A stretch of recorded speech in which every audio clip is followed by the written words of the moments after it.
Imagine if the sunlight hitting your roof every day could power your entire home and potentially eliminate your electric bill. Solar energy has exploded in popularity over the past decade. Millions of homeowners are installing solar panels.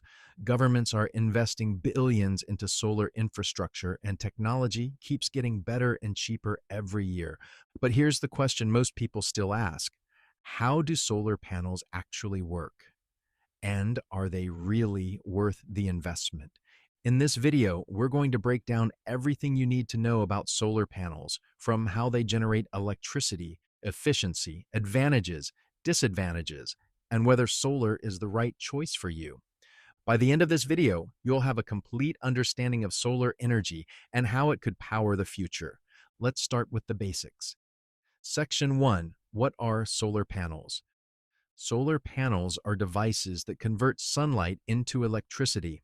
They are made up of smaller units called solar cells, which are usually built from silicon, a semiconductor material that can absorb sunlight and convert it into electrical energy.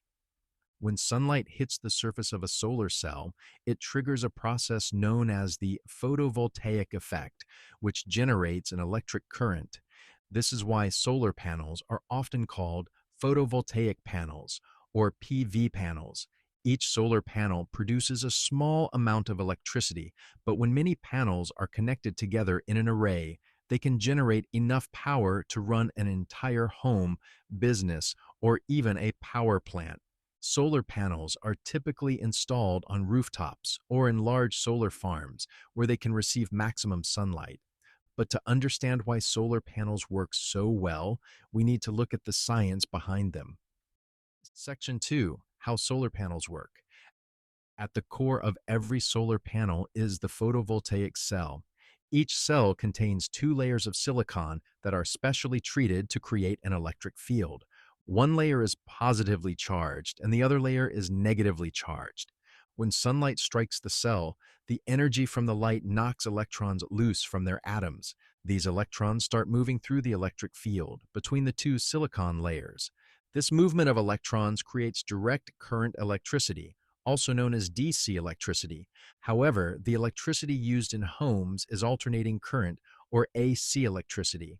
So the electricity generated by solar panels must pass through a device called an inverter. The inverter converts DC electricity into AC electricity, so it can power appliances, lights, and electronics in your home. Once converted, the electricity can power your home instantly, charge a battery storage system, or be sent back into the power grid. Section 3. Types of solar panels and emerging technologies. Not all solar panels are built the same. Modern solar systems use several different types of panels and design technologies that affect efficiency, cost, and performance. The most common type used in residential installations is monocrystalline solar panels. These panels are made from a single, pure crystal structure of silicon. Because the silicon is uniform, electricity can move more efficiently through the material. This gives monocrystalline panels higher efficiency levels, often above 25%. They also have a sleek black appearance and tend to last longer, which is why they're currently the most popular choice for homeowners. Another widely used type is polycrystalline solar panels. These panels are manufactured by melting multiple silicon fragments together. The production process is cheaper, which lowers the overall cost. However, because the crystal structure is less uniform, they're typically a bit less efficient than monocrystalline panels. You can usually recognize them by their bluish color. A third category is thin film solar panels. Thin film panels are created by placing extremely thin layers of photovoltaic material onto surfaces such as glass, plastic, or metal. They are lightweight and flexible, making them useful for large commercial installations or unique architectural designs. However, they usually have lower efficiency compared to crystalline silicon panels. In addition to these panel types, newer design improvements are also increasing solar performance. One example is split-cell solar panels. Traditional solar panels use full-size solar cells. In split cell technology, each cell is cut in half. This might sound simple, but it provides several advantages. Because the electrical current flowing through each half cell is reduced, the panel experiences less electrical resistance. That means higher efficiency and less energy loss as heat. Split cell designs also improve performance under partial shading. If one section of the panel becomes shaded by something like a tree branch or chimney, the rest of the panel can continue producing electricity more effectively than traditional designs. Another increasingly popular innovation is bifacial solar panels. Unlike traditional panels that capture sunlight from only one side, bifacial panels generate electricity from both the front and the back. The front side absorbs direct sunlight, while the back side captures light that reflects off surfaces such as rooftops, concrete, sand, or snow. This reflected light is called albedo, and it can significantly increase energy production. In the right conditions, bifacial panels can generate 10 to 30% more electricity compared to standard panels. Because of this, they are becoming increasingly common in large solar farms and commercial installations, and they're gradually making their way into residential systems as well. And finally, one of the most exciting developments in solar technology is perovskite solar cells. Perovskite cells use a completely different material structure compared to traditional silicon panels. They are made from a class of materials that can be manufactured at much lower cost and with simpler processes.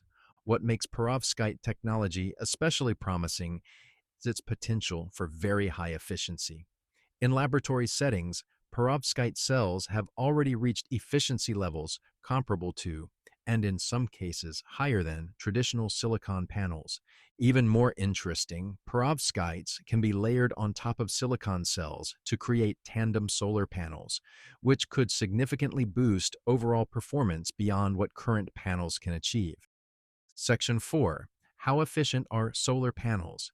Solar panel efficiency refers to how much sunlight a panel can convert into usable electricity.